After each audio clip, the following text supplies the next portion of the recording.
This is a golden kiwi, a unique strain of kiwi fruit developed through crossbreeding to be sweeter and softer than a normal green kiwi.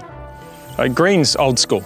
Green is big, brown, furry, different sorts of shapes. Gold just looks like it's a different, more subtle palate, sweeter, and it's a more consistent piece of fruit. Even though they're smaller, golden kiwis cost almost twice as much as green kiwis.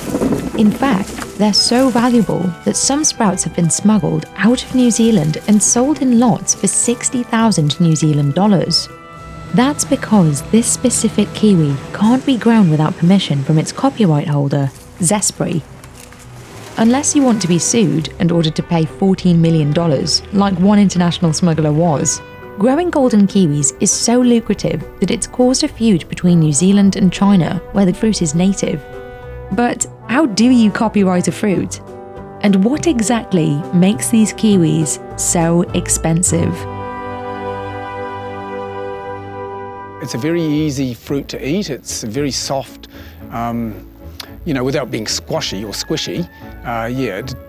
It's got the hints of melon with it, with the kiwi fruit. Look, it's a beautiful tasting fruit. It really is. While green kiwis have a thick, hairy skin that provides a protective layer, golden kiwis are completely hairless and much more easily damaged. Here at Wiroa Orchard, located in Kerikeri in the heart of Northland, New Zealand, golden kiwis are carefully harvested with gloved hands. This drives up labour costs. It's a very easy fruit to pick, but you must take a lot of care not to damage it. We have teams of pickers that have picking bags and wear gloves on their hands so that they don't damage the fruit with their fingernails.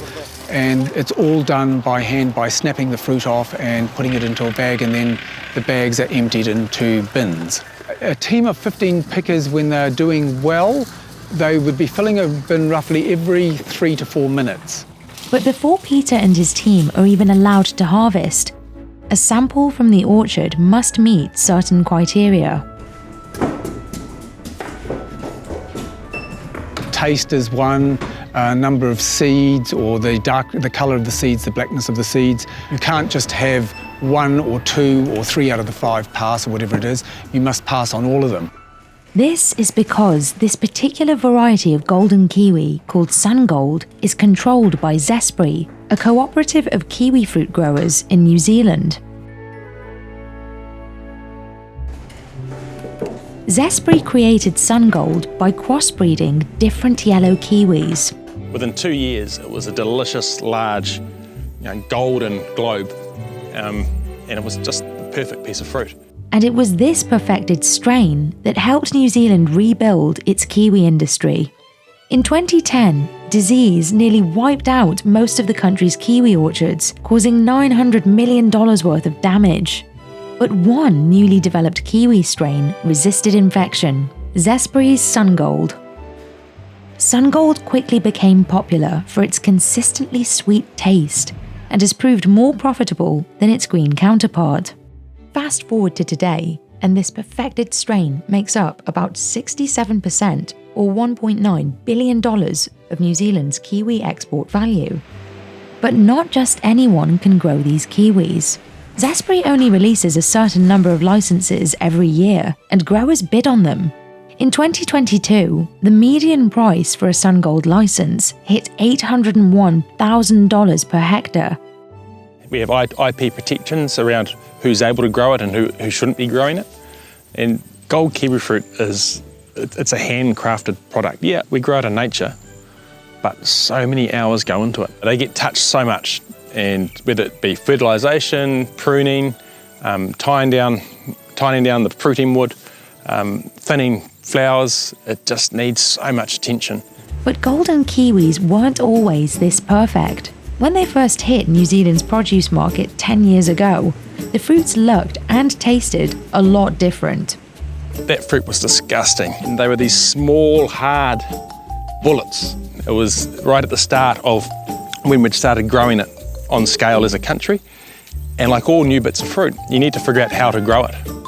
Today, it can take 5 years before a new SunGold kiwi orchard is ready for harvest. Joshua Murphy is in charge of planting golden kiwis here at Wiroa Orchard, one of the largest commercial orchards in the region. The orchard contains about 72 hectares of gold kiwis. It's on Joshua to strategically cultivate vines that will bear high-quality fruit for the next 30 to 50 years. It's not just a kind of we chuck the plant in the ground and it grows a million fruit that big, no, there's actually a lot of selection. If we overcrop it too much, we'll get a bunch of fruit like that aren't going to sell. So we have to select how many canes we put into the canopy in the winter pruning. Starting in June, during New Zealand's winter time, Joshua begins pruning the vines and training its canes or branches to grow on a trellis and eventually form a canopy. Yeah, so this system that I'm doing here with the poles and the strings, again, it's based on a science because these canes will grow quicker and longer and stronger growing on that direction rather than just letting them flap in the wind. Training the vines to grow upward also forces the plants to store more sugar at the top, resulting in sweeter kiwis. I think it's quite nice. It's my partner, she says it's like a mix between a kiwi fruit and a tamarillo. Yeah, they're more of a designer fruit if that makes any sense. The green ones are quite nice too, but the gold ones have just got that extra bit in them. I'll eat a few each season, but I won't. I don't indulge myself in them too much now. I make desserts out of them. A golden kiwi orchard typically needs more hands on deck because of its large size. Since golden kiwi vines produce less fruit, the orchards are usually larger than those for green kiwis. A typical green kiwi orchard might have 12,000 to 14,000 trees per hectare. Meanwhile, a golden kiwi orchard needs 16,000 to 18,000 trees per hectare to produce enough fruit to make it worth it for farmers. So the work I'm doing now on this plant here gets done on about 80,000 plants in this orchard. And this is just the very initial stage of setting up the leaders. Joshua strategically trims the vines to produce these perfectly sweet golden kiwis. Depending on the amount of growth, it takes him anywhere from 5 to 20 minutes per plant. Thinning out the vines by hand allows him to target canes that have started to produce misshapen fruit. Doing this also raises labour costs, since all the thinning must be done by an experienced hand. Most people, I'd say, that are overseas that are buying a kiwi fruit, they probably think it comes from a tree.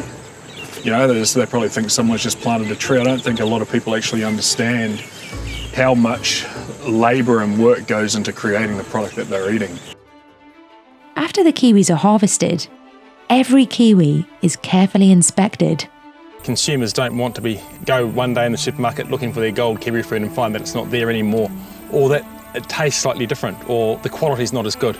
No one likes a blemish, and that's in some ways a bit sad because it still tastes just as nice. But premium fruit needs to look perfect, and gold kiwi fruit is pretty unforgiving because it's such a smooth, round piece of fruit. It looks beautiful. Any mark on it, you can notice it. Shipping from New Zealand to most countries is already quite expensive due to the distance. And not many ships come down here. There isn't that much going on down in Aotearoa, New Zealand, that you need a big container ship for outside of horticulture and dairy and meat.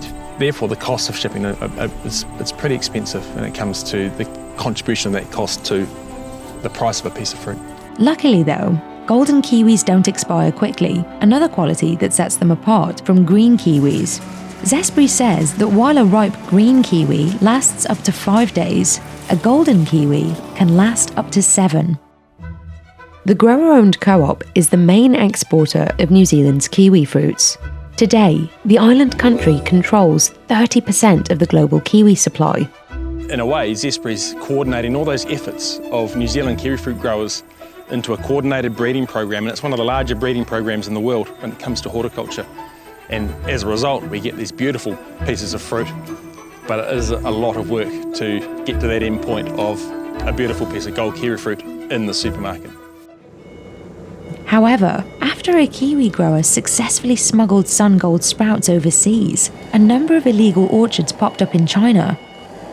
Zespri has attempted to regain control of its golden kiwi strain, but it may be too late. The smuggler was fined for $14 million in damages, but since then, the unauthorized SunGold orchards have doubled in size. Ironically, kiwis originated in China, where they're known as gooseberries. While other countries struggled to commercialize the gooseberry, New Zealand's humid climate has made it ideal for cultivating and perfecting this unique fruit. And now, New Zealand's golden kiwis are still the, well, gold standard. I actually went to Myanmar a few years ago, which is next to Vietnam and that. And I went in the supermarkets there and I saw the kiwi fruit there. And this was just after we'd finished the harvest, you know, it had the Zespri sticker and stuff like that on it. So it's actually pretty cool to see that it's an international product, especially coming from New Zealand, you know. For a little country with not much of a population down the bottom of the earth, we produce some pretty good stuff.